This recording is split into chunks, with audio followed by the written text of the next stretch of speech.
Welcome to Scorched Earth and a general reading for the sign of Libra, Sun, Moon or Ascendant for the month of October. I hope you're well and a happy birthday, upcoming birthday season to all of you.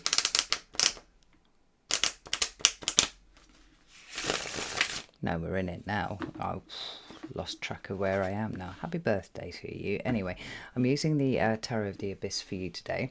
Before we begin, if the reading resonates with you and you'd like to go a little bit deeper, there will be an extended that you can access at the end. That's via the first link in the description box below. You're looking for the link that takes you to Selfie. Alternatively, you can come join my private community over at the Order of the Phoenix on the Circle platform. There you get access to all of the extended content for no extra cost beyond the membership fee. You get to hang out with an extraordinary group of people, and if you come and join at the higher tier, you can come participate in the live classes that we run every month. It's between 2 and 3, and they're not just on tarot, they're on all sorts of things. So if that sounds like it might be of interest to you, you know what to do with that link. Right, Libra, let's have a look and see what is going on with you. Could I have 3 cards for Libra, please? Oh, goodness. All right. So we have the first 2. We have the 4 of Swords and we have the Empress. Very interesting because both of these cards are associated with Libra. It's funny because I was even just thinking about how Venus will be moving into your sign, which will be lovely for you. And the Empress card really is a representation of Venus, so it can represent Libra or it can represent Taurus. And then we have the 4 of Swords, which is also a Libra card. It's the last decan of it's the last decan of Libra before the energy moves on to Aquarius with the 5 of Swords. So you're showing up quite strongly there in both instances. Tell me about current energy for Libra, please. What's going on with Libra right now? Oh, we have the King of Pentacles. It's very nice. It's Taurus energy right there. Notice how this crossing over. This is very interesting. And what's coming towards Libra, please, for October? 7 of Swords, right. At the bottom of the deck, we have the Knight of Pentacles, which is a Virgo card. Obviously, we've not long had that Virgo solar eclipse. And the South Node is in Virgo at the moment as well. So we've got a sense of us trying to pull away. I don't need to tell you what the South Node feels like, right? You had it in your sign for 18 months. It only really shifted in January. Was January? It shifted. So a lot of the heaviness that is associated with that shifted out of your sign and moved into Virgo instead. So we all have a house that is ruled by Virgo. And so we do have, some renewed energy in there. I think that's what solar eclipses do. They kind of power shit up. Anyway, there's something very interesting here about... I don't know. I could actually probably boil this entire reading down to about a sentence, but I don't think I want to do that. I think I want to get some extra stuff in here, but... I tell you what is very interesting about what I've read about of the energies this month with the signs that I've read for, and you're like 6 of 12, right? Is that it almost pretty much, no, it is pretty much across the board. There is a big energy of the new coming in for all of them, but in no instance is this some sort of sudden thing. It's a continuation of a story that's been going on for quite a long time, and there's a natural state of starting something with what's probably been the natural state of us, breaking things down, analysing them, seeing what they're about, doing our shadow work, all that kind of thing. But it's pretty much right across the board that everybody's like, oh, I'm ready now to do a thing. I like that very much. Let me get some more cards out on the table, and then I'll give you the expanded version of the single sentence summary I just created in my head. So tell me about the 4 of Swords and the Empress, please. We have the Page of Wands. We have the 9 of Pentacles. There's another Virgo card. And the Knight of Pentacles again, same card, just a different deck. Tell me about the King of Pentacles, please. Hierophant, more Taurus energy, Lord. And the Four of Swords, another Libra card. Tell me about the Seven of Swords for Libra, please. Three of Swords, there. And we have the Page of Pentacles. I think this is really good, even with the addition of the Three of Swords, which is actually not a card that I consider to be negative. I did a class on negative cards for the Order of the Phoenix over on Circle last month, and we looked in some detail at the so-called negative cards and the way that I see them and why I don't really see them as negative. And I have to say, well, that the Three of Swords is one of those cards I think that gets a really, really bad rap. And it's only really with age and wisdom and experience that we can start to see the benefit of that, I think. It's another Libra card, and it represents actually Saturn in Libra, which is Saturn's exalted position. So, you know, there's something truly beneficial that's going on there with that card. Anyway, we're going to talk about this all more in a second. The only thing that I would say, looking at all of the cards in the totality now, is that I do feel like you're going to be chomping at the bit for something, and it's quite important that you maintain, I think, the kind of orderly way that you've been doing things recently. There's an urge to run before you can walk, and it's like it's so close, wherever it is. The urge to speed up is probably very strong, but in the best traditions of you being an air sign, right, you need to think deeply before you make any kind of movements, right? We've got two knights as the shadow cards at the bottom of the deck, and I do feel like it's got that putting your foot on the accelerator and the brake at the same time, or, you know, putting your foot on the clutch for those of you who drive a manual car, and putting your foot on the accelerator at the same time. Like, it makes a lot of noise, but you're not going anywhere because the whole fucking engine is disengaged, right? So the Knight of Pentacles is about slow, methodical movement. It's about discipline. It's about things that are very Virgoan in nature, right? So we're talking about detail, attention to the detail of things. The energy of the Knight of Wands is vastly different, in so much as it's very much big picture. It's very much here and now. It's very much, is this fun? Am I enjoying this or not? That's not a question that the Knight of Pentacles will ever ask himself. I think the energies of both are extremely important for you, and I understand that there is a certain kind of tension that is created by both of those energies being important to you. The reason that I say that they're both important is because for each night we have a corresponding page. So something is being built here, but we've got to do the things in the right order at the right speed, not too slow, not too fast. But I do feel like there's an urge to kind of jump on something here, maybe trying to exploit opportunities that you see. The thing is, I don't think that, well, I have a Scottish friend whose grandmother always used to say, like, what's for you won't go by you, and I think that that's pretty on point for what I'm seeing here. If it is yours, if it is indeed the opportunity, it's not bypassing you, and you don't need to run faster than you're ready to in order to snare it. I have another friend, a Sagittarius, who asked me if she needed to buy me some glasses so that I'd stopped drinking out of jam jars, and I'm like, actually no, because I really like these.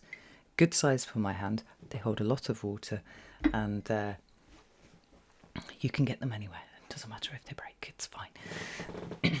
So there you go. Anyhow, let us, I'll get my lighter actually, point with my light. I need something to fiddle with while I'm talking to you. Like I said, this is the continuation of a story that's been going on for a long time for you, and it's not completing yet. Now, we're seeing that right across the board, actually. It's opening up our vistas collectively to the fact that this is it's simply a stage in many stages that we're going through. But it doesn't mean that there aren't good and joyful things that come along with it. Anyway, looking at these cards here in the recent past, I very, very much like the fact that all of these cards seem to me to be talking about how you have taken a step back, you've taken a break, you've given yourself a bit of time off where you needed it, right? We've got this Four of Swords, which is your card right there. That is my card of taking a break, taking a step back, meditation. It's a card of cultivating mental peace.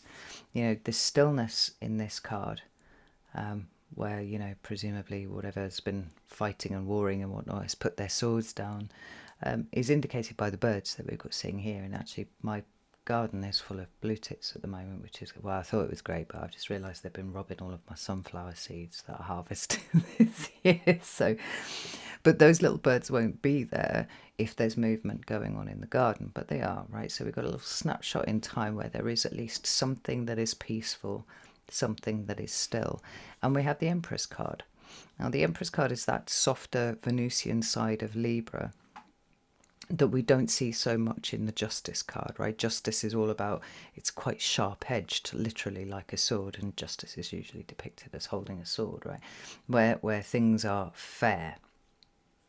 And quite often emotions have to be put to one side. Comfort needs to be put to one side for Justice to do its best work.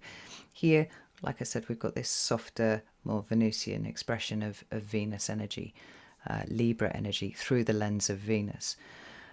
Where things like comfort and abundance and the ability to be able to rest, because, you know, we've got a pregnant Empress here, and rest is very important when you're pregnant, because there is a process going on. There is something that is being gestated, something that is being created internally, and it's quite energetically expensive, you know.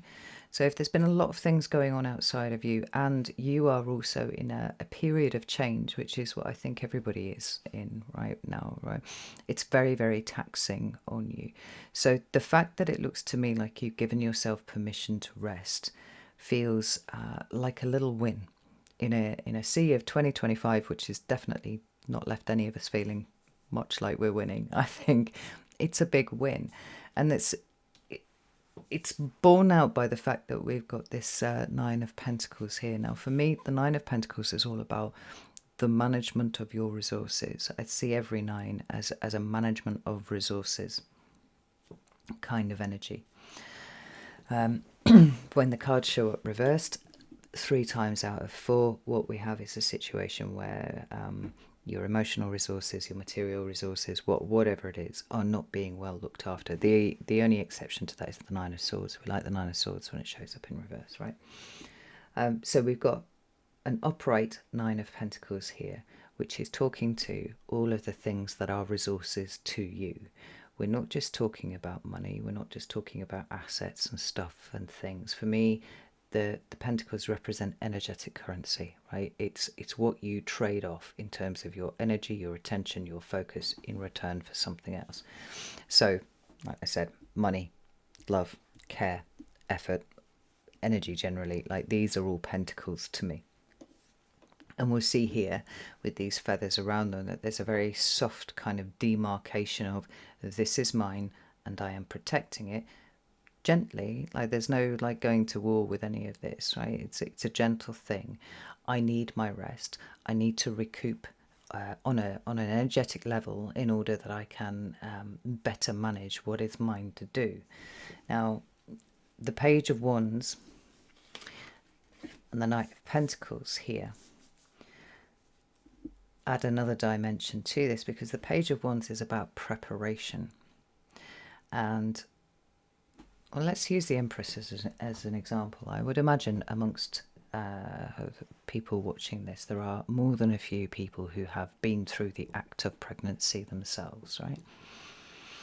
And you know, you're tired and swollen ankles and all those kind of things, right? But there comes a point where you need to rest, and you have to make yourself rest because you just simply can't do anything, right? So it might be like an afternoon nap or something like that, just a little bit of self-care, because you need that to keep going through the day. But there comes a point where there's a transition from that sitting down because I can't fucking do anything else because I'm too tired, to beginning to nest.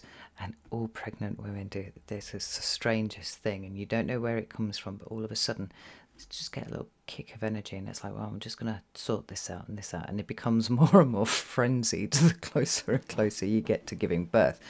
And no one knows what starts that little nesting period off, but we all know that the baby is not too far away once that nesting starts.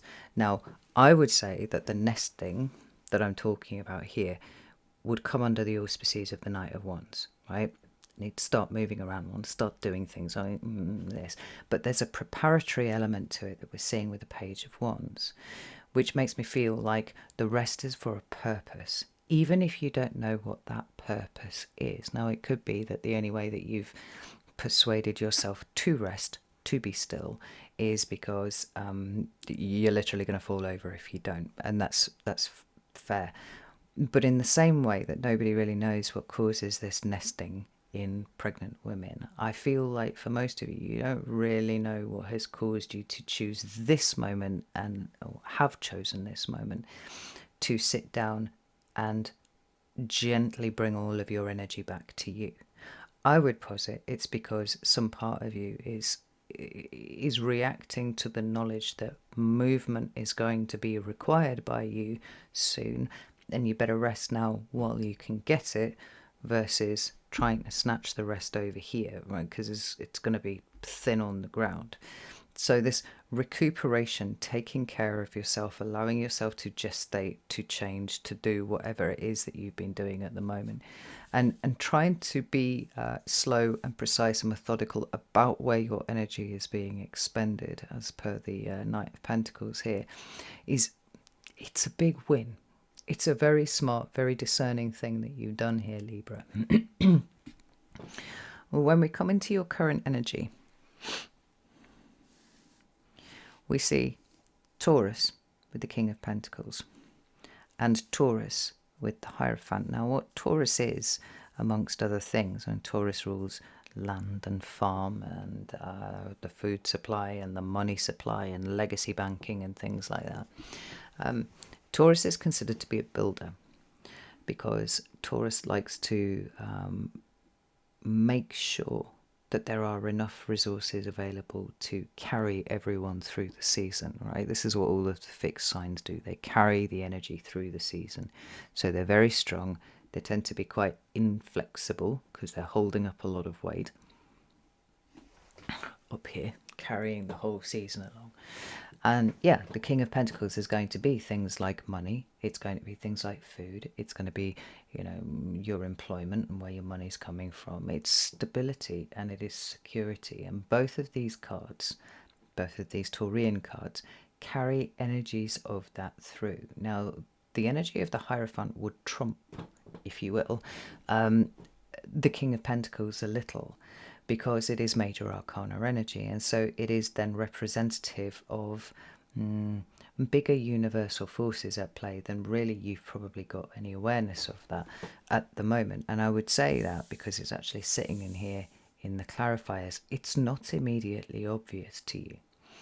Now, Hierophant is incredibly reliable, as is the King of Pentacles, but it holds up things like I don't know, it has associations with anything that has any kind of hierarchy, right? So churches, schools, education, establishments, things like that, right? Big institutions, very Hierophant-esque.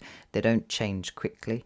They tend to have quite a legacy, like they've been around for a while. That's why they don't change very much, right? They're just quite consistent and solid. The King of Pentacles, conversely, is putting things in your hands. And I think there's a very strong feeling, and I can't quite put my finger on it here, of, I touched on it already, the word legacy. Now, we've got the creative process going on here by way of the Empress. And we've got also the idea of both heritage and legacy contained in the Hierophant. But it's the legacy aspect of that that is important to me. It's like where you're going moving forward. So we've all been doing a lot of wrestling around with our heritage, I think, in this last year, because because so much of this year has been internal, right? So we've been unpacking childhood trauma, and we've been looking at our wounds, we've been looking at our projections. Like, all of these are very internal processes. And if you've had anything else going on outside of that, it's probably been quite a lot. It's felt like a lot. But there's something about the way that you are turning to the future here and starting to plan, which is what I'm feeling like the King of Pentacles is about.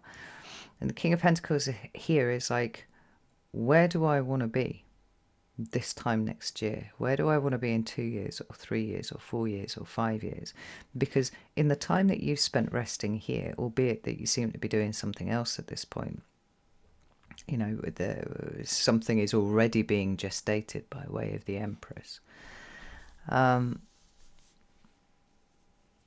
room has been created for you to start thinking more speculatively about what may lay ahead and what foundations you want to put down now in order to ensure that you are closer to where you want to be in a year than you are right now. Like, this legacy aspect isn't it, it's a question of what you want your legacy to be. A lot of people have been this year, slowly over the course of the year, starting to think about what kind of mark they could leave on the world, right? We often talk about you being the change that you want to see in the world, right? It's like, how can I fully embody what I want to see out there? How can I leave a mark on this realm here by way of what I choose to do, to be, to think, to feel, and to build? Now, I don't think it's likely that all Libras are going to go out and start building schools or any. I'm not talking about that sort of thing. I'm talking about your future, and to some extent how it is that you will in future enjoy the benefit of the legacy actions that you are taking right now. Does that make sense? Because right the way through this, we've got this Libra energy, right? Four of Swords there, Four of Swords here. It suggests to me that you've had time to think in a way that you haven't had for quite a long time, because you've been so rushed off your feet. And I think you've been waiting for a break in the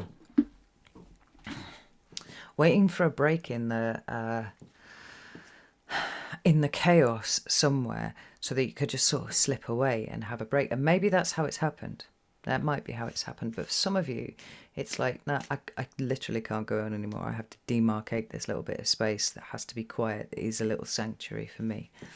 And the unexpected consequence of that is not simply that you've allowed yourself to rest, but it's like the cogs are starting to turn. Now, I know a shed load of Libras. I happen to be a parent to some Libras too, 2 of them. And so I have a lot of exposure to air signs, Libras in particular. I've got air signs everywhere. Libras and Aquariuses and Gemini. You can't really sit and not think. Like, it's not really a thing that you do. And as soon as you've had the space to be able to breathe, to just rest just a little bit, the cogs have started to turn immediately. And they've turned to this. They've turned to the future. They've turned to, what can I do now to ensure that my future is something that I can enjoy? When I'm over there in the future, wherever that is, I want to be able to look back at the actions that I took right now and kind of mentally high-five myself for putting in the time to do it. You know, I like the Hierophant.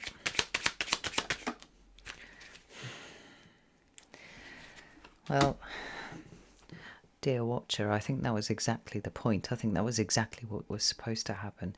Now, I'm trying to think if there has been a sign that I have read for so far that has not received the Wheel of Fortune this month. I don't think so. I think every single reading has seen the Wheel of Fortune. Some of them have also seen my special little trifecta of the Wheel of Fortune, Justice and Judgment. Obviously, that's not showing up here, but like, the Wheel of Fortune is enough, to be honest, to say everything that is happening right now is important. The space that you created was important. The rest that you've taken for yourself important. And just as you were, trying to marshal your resources, bring them back to you over here, we've got the same card now, Nine of Pentacles, that's saying that makes me feel like this is like an internal experience of that Nine of Pentacles, whereas over here it's like, okay, now I've amassed them, now I've pulled them back to myself. How am I going to deploy these pentacles? Where am I going to put my effort? Where am I going to put my energy? Where am I going to put my attention? Because the Wheel of Fortune is spinning, and it's spinning you towards the future. So the question is, what is it, Libra? Because like I said, this is a continuation of a story. I don't think that anything that is showing up here is something that you haven't already thought of, but I think that you probably have lacked the space and definitely the mental bandwidth to even think about initiating something like that. But as we see, this energy of rest is kind of running through here, and now this is where the wheel is starting to turn. The King of Pentacles is a slow mover. The Hierophant is a slow mover. But both innately understand the value of doing something right now. And now we're back to the Knight of Wands, right? The best time to plant a tree is 20 years ago. The second best time to plant a tree is today, right now. And I feel like, although the Knight of Wands is going to try and hurry you on, is going to try and rush you, because it does, I think, and particularly if you are not also a Sag, right? That Sag energy of pushing and expansion and all that, it can feel a little bit, what's the word that I'm looking for? Yeah, like it's trying to rush you.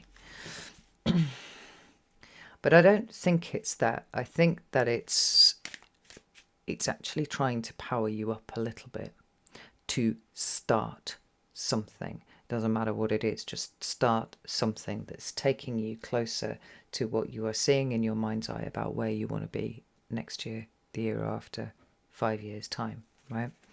So when we move into the energy of October, we have the Seven of Swords, and I really like that for you. It is a card that isn't well looked at very often, or well received very often, because it's nicknamed the Thief card. And it talks about dishonesty, it talks about deception, it talks about, and certainly I read it to be so in certain situations. Those situations don't just extend to how other people are behaving towards you, but, and this is probably more often the way that I see it, more about the lies that we tell ourselves, right? The way that we pull the wool over our own eyes. Now, it's quite interesting because when you've got that as an interpretation, and then you have the Three of Swords and everything that represents, which is quite simply the wool being pulled off your eyes again. So the cold, hard truth of reality stares you right in the face. You could see how these two would work together very, very well. But the Seven of Swords also, on the flip side, talks about taking a risk. It talks about a calculated risk, a gamble, a strategy, for something that is happening in the future, right? Or to initiate something that is going to be happening from this point hence. And I think that that's quite interesting when we're already looking at where do you want to be? What do you want to be doing? Now, the Three of Swords, for me, quite simply, is the truth showing up. Now, the truth shows up and it is uncomfortable because what it does is it pops our emotional bubbles. I want to pull out another couple of cards here because... That was Three of Swords, please. Thank you.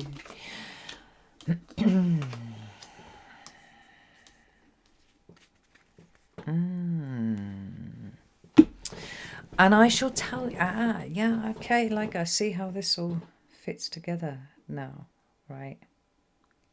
Do you remember how I was talking about heritage and legacy? King of Pentacles, Hierophant, both being interested in this, also representing things like stability and security and working towards something.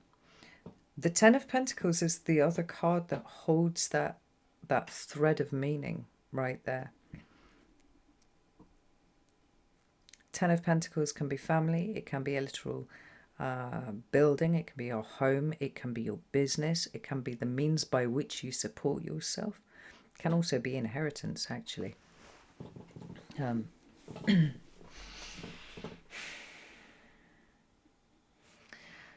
But notice how it's a natural follow-on from the Nine of Pentacles that we have already seen twice.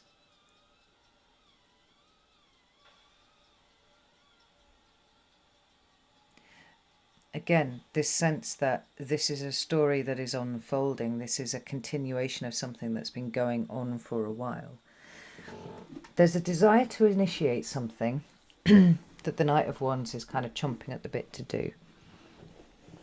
But there are reasons why in this moment, in October, to initiate immediately would be folly.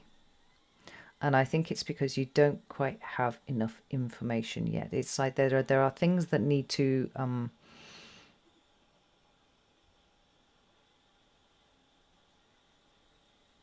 unveil before you're in a position to know what it is that you're actually dealing with. Now, this King of Wands has got his back to the Ten of Pentacles, and I think that that's quite interesting here. We've got Leo, the Ten of Pentacles, a Virgo card, but because it is a 10, it is representing some sort of end, right? There's an idea that there's something here that you haven't really been looking at that needs to end before you are able to take action on what is happening over here. Things need to be tidied up first. We've got the Seven of Pentacles at the bottom of the deck here. That is it's a pause. It's a moment of looking around and going, okay, right, no, I see the problems now. What am I going to do about them? I'm not sure. But we do have the Page of Pentacles here. And that is interesting. Because as far as continuations of stories go, we've got the 9, we've got the 10, and then we move to the Page. Now, within the tarot, there are cycles within cycles, right? So you could see the cycle of the minor arcana as running from the Ace to the King. It's perfectly legitimate. You could also see it as running from the Ace to the 10. Perfectly legitimate. You could see another cycle which is running from the Page to the King. There's always something cycling, is the point. Now, if you take the first example that I gave you, we've gone from the 9 to the 10, and there's an idea there that maybe there is something that is needing to close out, except then now we're climbing up to the position of the Page. And maybe actually this needs to continue on for a little bit longer. I mean, what I'm reading here is that I would be advocating for patience, but patience in hand with cautious beginnings of investment in something else. Because ultimately what we're trying to do is take this to the King, but the King of Pentacles is representing something that isn't here yet. It's something that you want to create for yourself in the future. So we don't want to just follow the path that we're on, which is, you know, relatively rigid and simply just more of the same. There's a reinvention going on here of what we think that we want. You now have the space to consider what that is. But again, here, we're like, there are things that need to be taken care of this month. Now, you know, you can't have a planet in exaltation and a card then that is representing that energy and see that as a dreadful, terrible thing. No. Truth is the highest vibration of all, right? So anything that brings you closer to a truth and a little further away from what is just comfortable is going to give you a better chance to achieve the things that you want to achieve in life, generally speaking. That's my opinion, right?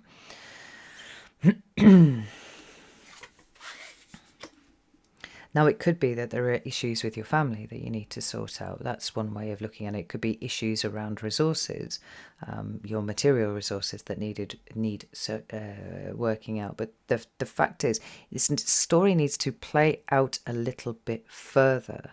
Like I said, patiently, quietly, at the same time as you are taking little strategic risks over here, little gambles of investment, to start the process of something that is going to be part of what holds you up and holds you secure, holds you stable in the next cycle of things.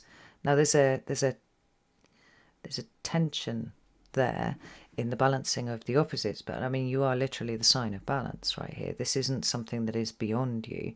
Challenging, yes, but not beyond you, and definitely worth the time and the effort invested in it. You know, this rest that you've given yourself, it's balanced things up a little bit, but it's really, really important that you don't just like forget about resting again from this point on, right? It's got to be incorporated, it's got to be regular, it's got to be you taking care of yourself.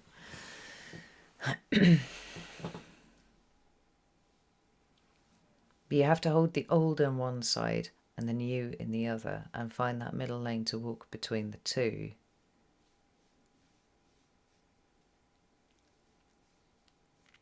Without trying to put all of your eggs in one basket.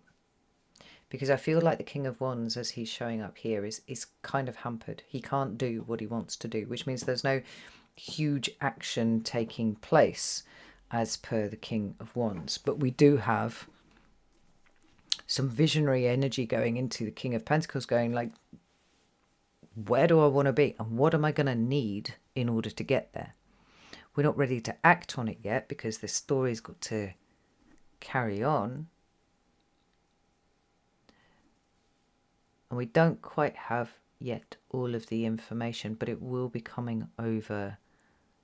It will be coming over October, because it has to, because something here needs to pop the bubble a little bit. There's a little bit more truth that's going to help you tie all of this up properly. But the rest is really important, Libra. It's really, really important.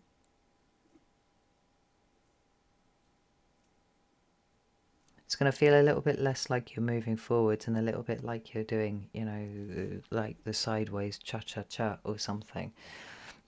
But none of this is wasted effort. None of this is wasted energy, provided you balance it out with the appropriate amount of rest on the other side. This is very interesting indeed, Libra, right? I'm going to go to the extended now, so you're very welcome to join me if you would like to do so. You can do that on Selfie, you can do that on Circle. I'd be delighted to see you in either place. If that is not your bag, that's absolutely fine. Just know that there is a lot more here moving behind the scenes than you are aware of. It's just this month, a little bit of column A, a little bit of column B, a little bit of movement towards column C, but keep everything beautifully balanced and don't let anything pull too much one way or the other.